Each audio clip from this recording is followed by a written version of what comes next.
The village is a very special place in our family, and I know it has huge importance to many, many families who've got much, much longer histories here in Windermere than we do. And, coming from Toronto, I'm so conscious of how, special places can just disappear overnight and you just don't know why or how, and you haven't done anything to prevent it. So our interest in recording the history of Windermere is to at least record what we have.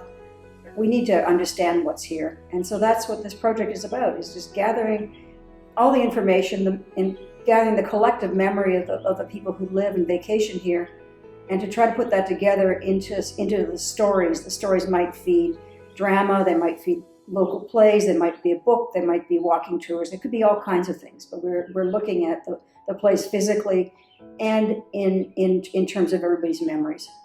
The project is being led by ACO, Architectural Conservancy of Ontario.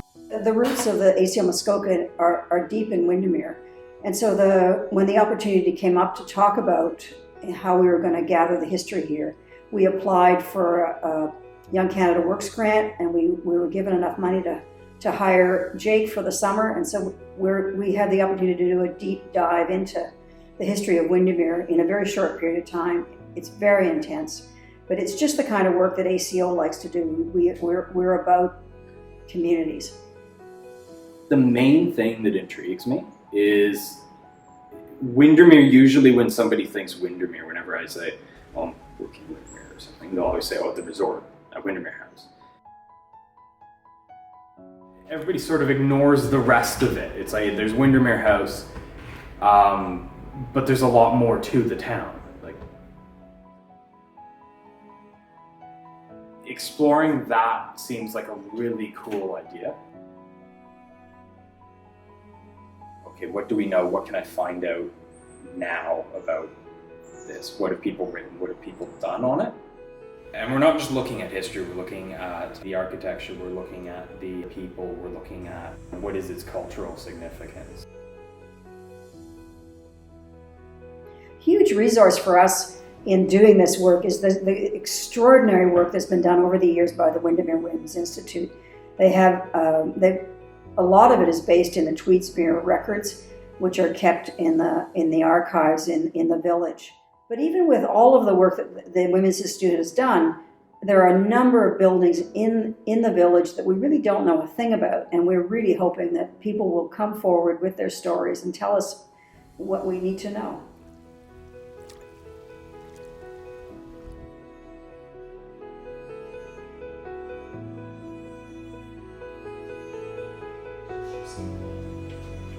If I'm not mistaken, almost everyone here is a cottager. Correct? So what we're going to do is focus on cottages. Is the Dr. Wall connection? No, the Wallers are American. Oh, it's American. They just all happen to be in the same vein. My grandfather, Albert Matthews, listened to the news every day about his two sons in the war. That's why there's the Architectural Conservancy, I guess. But the Nichols owned it before the Niemeyers. Oh, okay, so who here is going to write the family tree? Judy's got it. He came up to Bracebridge for the Chautauqua, Right. and someone told him about these lakes that were opening up. And he came up, somebody came up every summer since. Indianapolis to Cincinnati, Cincinnati to Cleveland, Cleveland to Buffalo, Buffalo to Toronto, Toronto to Windermere, steamer. It was the settlers, the people that came another generation before, that were really the important ones, because we depended on them for everything when we got here.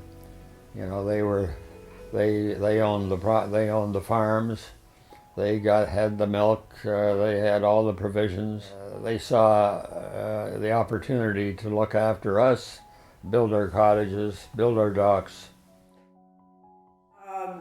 Grandpa Forge came from Hornsey.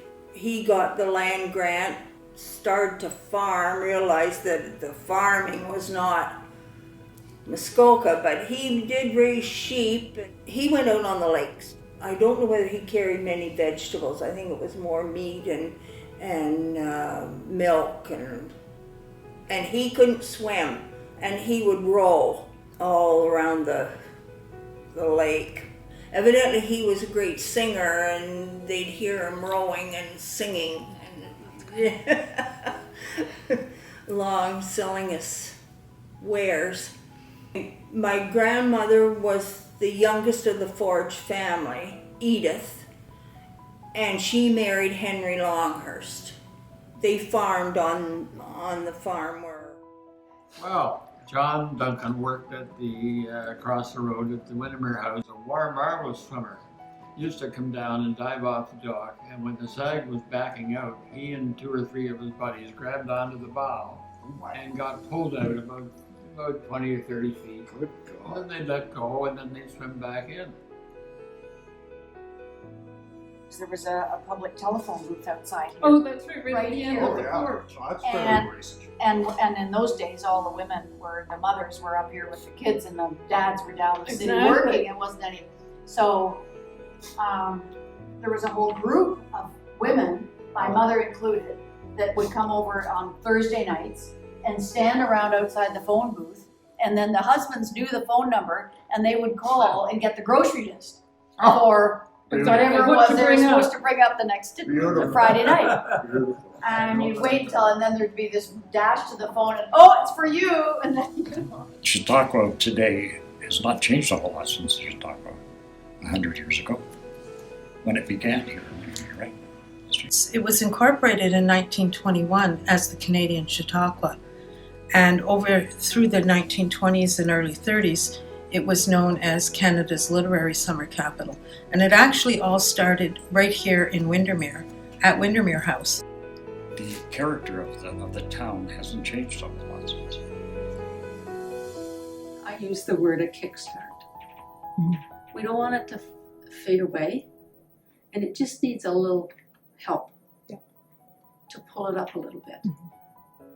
Now is the time, because if it doesn't happen now, some of those stories could be lost and we won't really understand what the significance is of the heritage. And it's very hard to create that sense of place once it's gone.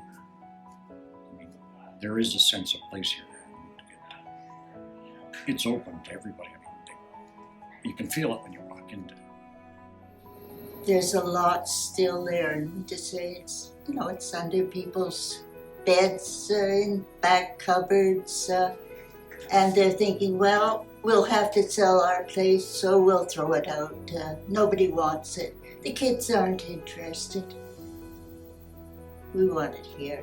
We'll keep it for them until they do get interested in it. It's that's the way we are.